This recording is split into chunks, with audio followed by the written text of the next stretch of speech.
Þá tekur til máls hv. 10. þingmaður Suðurkjördæmis, Oddný G. Harðardóttir, og beinir fyrirspurn til hæstv. Forsætisráðherra. Frú forseti. Benedikt Gíslason, fyrrverandi aðstoðarmaður hæstv. Forsætisráðherra Bjarna Benediktssonar þegar ráðherrann hæstv. Var fjármála- og efnahagsráðherra, var einn helsti ráðgjafi síðustu ríkisstjórnar losun gjaldeyrishafta.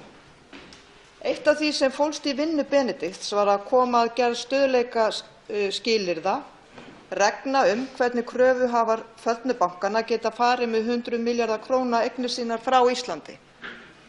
Benedikt vinnur nú fyrir kröfuhafa Kaupþings, sem eru stærstu eigendur Arion banka, og því að starfa núna fyrir þá aðila sem stöðugleikaskilyrðin voru meðal annars sniðin að.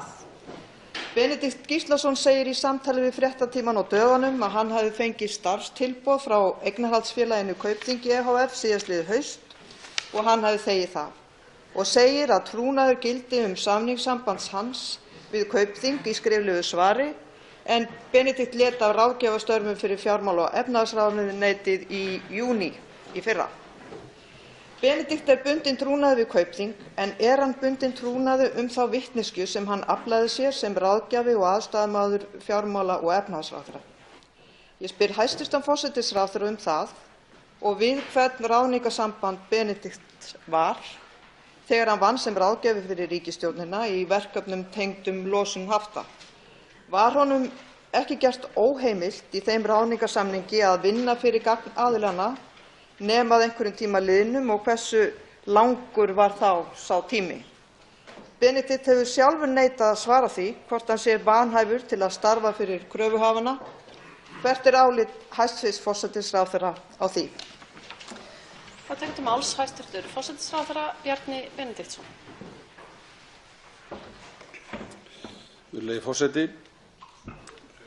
Það spurt það hvort að menn hafi ekki trúnaðarskyldu sem hafi fengið verkefni eða gegnt sérstökum verkefnum fyrir stjórnvöld, og í þessu tiltekna máli þá var það þannig að allir sem komu að vinnunni, þeir gerðu sérstaka trúnaðarsamninga. Ég hef nú ekki skoðað þessa samninga nýlega, en mig rekur ekki minni til þess að þar sé kveðið á að það séu einhverjar takmarkanir á því hvað menn geti farið að fást við eftir að samningssambandinu lýkur. Það sem mér finnst hins vegar skipta mestu máli hér að vinnunni var lokið, allir skilmálar höfðu verið settir, vinnan hafði skilað árangri,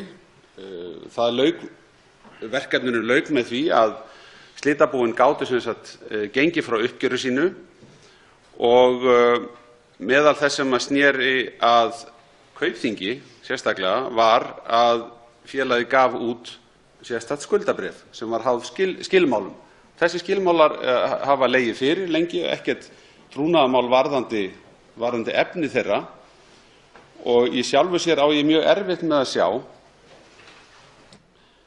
hvernig það er hætta á hagsmunaárekstrum vegna þessarar stöðu í ljósi þess að verkefninu er lokið og það liggur fyrir hver niðurstaða málsins var.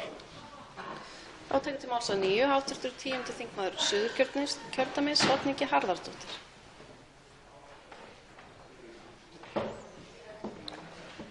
Frú forseti. Svo að kröfuhafar Kaupþings geti farið með fé sitt frá Íslandi þurfa þeir fyrst að greiða stöðugleikaframlag upp á rúmlega 80 milljarða króna í ríkissjóð, og þeir ná í það fjármagn með sölu eigna, t.d. sölu Arion banka. Það eru miklir hagsmunir í húfi fyrir almenning og fyrir ríkissjóð, og samkvæmt Fréttatímanum vill Benedikt ekki svara þeirri spurningu með hvaða hætti honum var boðið ráðgjafarstarfið hjá Kaupþingi, en eðlilegt að upp vakni spurningar hvort það hafi gerst vegna og í gegnum vinnu hans fyrir fjármála- og efnahagsráðuneytið. Hafði Benedikt á þeim tíma sem hann vann fyrir ráðherrann hæstv.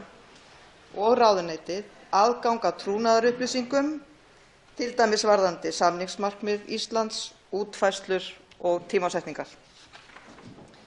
Þá tekur til máls að nýju hæstv. forsætisráðherra Bjarni Benediktsson. Frú forseti. Að sjálfsögðu höfðu þeir sem voru að vinna við stöðugleikaskilyrðin á sínum tíma mikið magn af trúnaðarupplýsingum. Það er engin spurning um það. En um það samningssamband giltu trúnaðarskilmálar.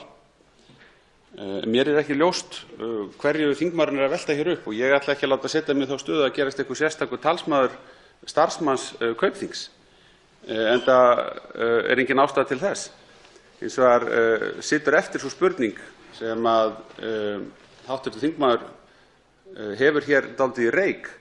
Hvaða atriði eru það sem að hv. þingmaður hefur sérstakar áhyggjur af, og við skulum bara ræða þau sérstaklega í stað þess að vera að tala um þetta svona með svona óljósum orðum eins og hérna er gert.